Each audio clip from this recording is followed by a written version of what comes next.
শীতকালে তো গাজরের হালুয়া খাওয়াই হয়, তাই আজকে আমি নিয়ে এসেছি গাজরের ক্ষীরের রেসিপি। তাই ভিডিওটা শুরু থেকে শেষ অবধি দেখতে থাকবেন, আশা করছি আপনাদের ভালোই লাগবে। চলুন ভিডিওটা শুরু করি।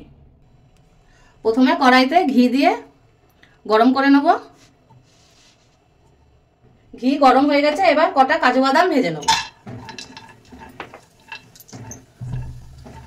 ভাজা হয়ে গেছে, এবার নামিয়ে নেব। এবার এই কড়াইতে দিয়ে দেবো গ্রেট করা গাজর, দিয়ে এটাকে ভেজে নেবো অল্প। এখানে আমি একটাই গাজর গ্রেট করে নিয়েছি।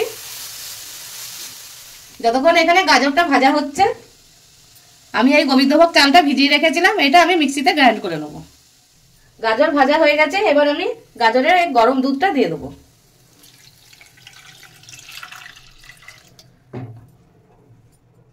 এবার তার সাথে দিয়ে দেবো এই বেটে রাখা চালটা। চালটা এরকমই দানাদার রাখতে হবে।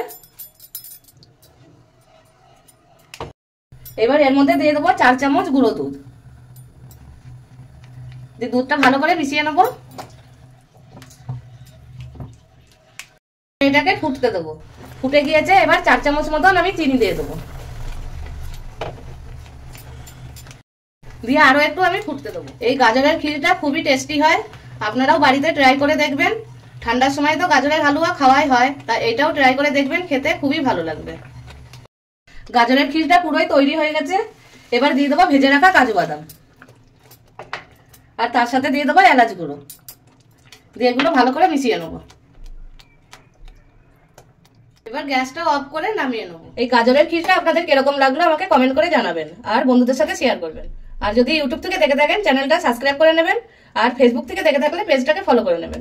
আজকের জন্য এই পর্যন্তই, আবার দেখা হবে আপনাদের সাথে একটা নতুন রেসিপি নিয়ে।